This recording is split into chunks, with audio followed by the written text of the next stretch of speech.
ಮಧ್ಯಪ್ರಾಚ್ಯದಲ್ಲಿ ತೀವ್ರಗೊಂಡಿರುವ ಸಂಘರ್ಷದ ನಡುವೆ operation epic fury ಹೆಸರಿನಲ್ಲಿ ಅಮೆರಿಕ ಸೈನ್ಯ ಇರಾನ್ನ ಪ್ರಮುಖ ಕ್ಷಿಪಣಿ ತಾಣಗಳ ಮೇಲೆ ಭಾರಿ ದಾಳಿ ನಡೆಸಿದೆ.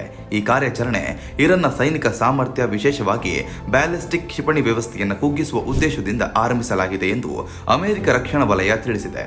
ಅಮೆರಿಕದ ಸೆಂಟ್ರಲ್ ಕಮಾಂಡ್ ಪ್ರಕಟಣೆಯ ಪ್ರಕಾರ ಇರಾನ್ನ ಕ್ಷಿಪಣಿ ಉಡಾವಣಾ ತಾಣಗಳು, ಶಸ್ತ್ರಾಗಾರಗಳು ಮತ್ತು ಕಮಾಂಡ್ ಕೇಂದ್ರಗಳನ್ನು ಗುರಿಯಾಗಿಸಿ ನಿಖರ ದಾಳಿ ನಡೆಸಲಾಗಿದೆ. ಬಿಡುಗಡೆಗೊಂಡ ವಿಡಿಯೋ ದೃಶ್ಯಗಳಲ್ಲಿ ಸ್ಫೋಟಗಳು ಮತ್ತು ಸೈನಿಕ ಮೂಲಸೌಕರ್ಯಗಳ ಹಾನಿ ಕಾಣಿಸಿಕೊಂಡಿದೆ ಎನ್ನಲಾಗಿದೆ. ಈ ಕಾರ್ಯಾಚರಣೆಯಲ್ಲಿ ಅತ್ಯಾಧುನಿಕ ಯುದ್ಧ ತಂತ್ರಜ್ಞಾನವನ್ನು ಬಳಕೆ ಮಾಡಲಾಗಿದೆ. ಸ್ಟೆಲ್ತ್ ಸಾಮರ್ಥ್ಯ ಹೊಂದಿರುವ B-2 ಸ್ಪಿರಿಟ್ ಬಾಂಬರ್ಗಳು ಮತ್ತು ಇತರ ಯುದ್ಧ ವಿಮಾನಗಳು ಇರಾನ್ನ ಗಗನ ಪ್ರದೇಶವನ್ನು ಆವರಿಸಿಕೊಂಡಿದೆ ಎಂಬ ಮಾಹಿತಿ ಸದ್ಯ ಲಭ್ಯವಾಗಿದೆ. ಈ ವಿಮಾನಗಳು ರ್ಯಾಡರ್ಗೆ ಸುಲಭವಾಗಿ ಸಿಗದ ಕಾರಣ ನಿಖರ ದಾಳಿಗಳಿಗೆ ಬಳಸಲಾಗುತ್ತದೆ. ಜೊತೆಗೆ ಸಮುದ್ರ ಮತ್ತು ಭೂ ಆಧಾರಿತ ಕ್ಷಿಪಣಿ ವ್ಯವಸ್ಥೆಗಳ ಸಹಕಾರದಿಂದ ಸಹ ಸಮನ್ವಿತ ದಾಳಿ ನಡೆಸಲಾಗಿದೆ ಎಂದು ವರದಿಗಳು ಸೂಚಿಸುತ್ತಿವೆ. ಅಮೆರಿಕ ಅಧಿಕಾರಿಗಳ ಪ್ರಕಾರ ಈ ದಾಳಿಯ ಪ್ರಮುಖ ಗುರಿ ಇರಾನ್ ಭವಿಷ್ಯದಲ್ಲಿ ನಡೆಯಬಹುದಾದ ಕ್ಷಿಪಣಿ ದಾಳಿಗಳನ್ನು ತಡೆಗಟ್ಟುವುದು.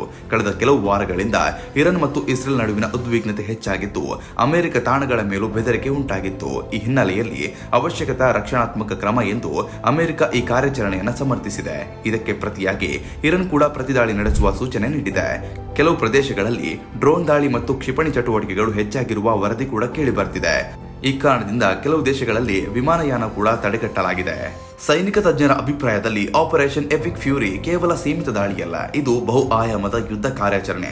ಗಗನ, ಭೂಮಿ ಮತ್ತು ಸಮುದ್ರ ಮಾರ್ಗಗಳಿಂದ ಸಮನ್ವಯ ದಾಳಿ ನಡೆಸುವ ಮೂಲಕ ಶತ್ರು ಮೂಲ ಸೌಕರ್ಯವನ್ನು ಸಂಪೂರ್ಣವಾಗಿ ದುರ್ಬಲಗೊಳಿಸುವ ತಂತ್ರವನ್ನು ಅನುಸರಿಸಲಾಗಿದೆ. ಇದು ಆಧುನಿಕ ಯುದ್ಧ ತಂತ್ರದಲ್ಲಿ ಮಹತ್ವದ ಉದಾಹರಣೆಯಾಗಿದೆ. ರಾಜಕೀಯವಾಗಿ ಈ ಬೆಳವಣಿಗೆಗಳು ಜಾಗತಿಕ ಮಟ್ಟದಲ್ಲಿ ಚರ್ಚೆಗೆ ಕಾರಣವಾಗಿದೆ. ಕೆಲವು ರಾಷ್ಟ್ರಗಳು ಅಮೆರಿಕ ಕ್ರಮವನ್ನು ಸ್ವರಕ್ಷಣೆಯ ಭಾಗವೆಂದು ಬೆಂಬಲಿಸಿದ್ರೆ, ಇತರರು ತಕ್ಷಣ ಯುದ್ಧ ವಿರಾಮ ಮತ್ತು ಸಂವಾದಕ್ಕೆ ಕರೆ ನೀಡಬೇಕು ಎಂದು ಹೇಳಿಕೊಳ್ತಿದ್ದಾರೆ. ಸಂಘರ್ಷ ವಿಸ್ತರಣವಾದರೆ ತೈಲ ಮಾರುಕಟ್ಟೆ, ಜಾಗತಿಕ ಆರ್ಥಿಕತೆ ಮತ್ತು ಪ್ರಾದೇಶಿಕ ಸ್ಥಿರತೆ ಮೇಲೆ ಪರಿಣಾಮ ಬೀರುವ ಸಾಧ್ಯತೆ ಇದೆ. ಒಟ್ಟಾರೆಯಾಗಿ operation epic fury America Iran ಸಂಘರ್ಷದಲ್ಲಿ ಪ್ರಮುಖ ಘಟ್ಟವಾಗಿದೆ. ಕ್ಷಿಪಣಿ ಸಾಮರ್ಥ್ಯವನ್ನು ಕುಗ್ಗಿಸುವ ಉದ್ದೇಶದಿಂದ ನಡೆದ ಈ ದಾಳಿ ಪ್ರಾದೇಶಿಕ ಭದ್ರತಾ ಸಮೀಕರಣವನ್ನು ಬದಲಾಯಿಸುವ ಸಾಧ್ಯತೆಯನ್ನು ಹೊಂದಿದೆ. ಮುಂದಿನ ದಿನಗಳಲ್ಲಿ ರಾಜತಾಂತ್ರಿಕ ಪ್ರಯತ್ನಗಳು ಫಲ ನೀಡುತ್ತವೆಯೋ ಅಥವಾ ಸಂಘರ್ಷ ಮತ್ತಷ್ಟು ತೀವ್ರಗೊಳ್ಳುತ್ತದೆ ಎಂಬುದನ್ನು ಜಾಗತಿಕ ವಲಯಗಳು ಗಮನಕೊಟ್ಟು ನೋಡುತ್ತಿದೆ. ಯಾವುದೇ ಸುದ್ದಿಯ ಅಪ್ಡೇಟ್ ಅನ್ನ ಮಿಸ್ ಮಾಡ್ಕೊಳ್ಬಾರ್ದು ಅಂದ್ರೆ ಈಗ್ಲೇ ಒನ್ ಇಂಡಿಯಾವನ್ನ ಸಬ್ಸ್ಕ್ರೈಬ್ ಮಾಡಿ. ನಿಮಗೆ ಬೇಕಾದ ಭಾಷೆಯಲ್ಲಿ ಎಲ್ಲಾ ಸುದ್ದಿ ತಿಳಿಬೇಕು ಅಂದ್ರೆ ಒನ್ ಇಂಡಿಯಾ ಆಪ್ ಅನ್ನ ಡೌನ್ಲೋಡ್ ಮಾಡ್ಕೊಳ್ಳಿ.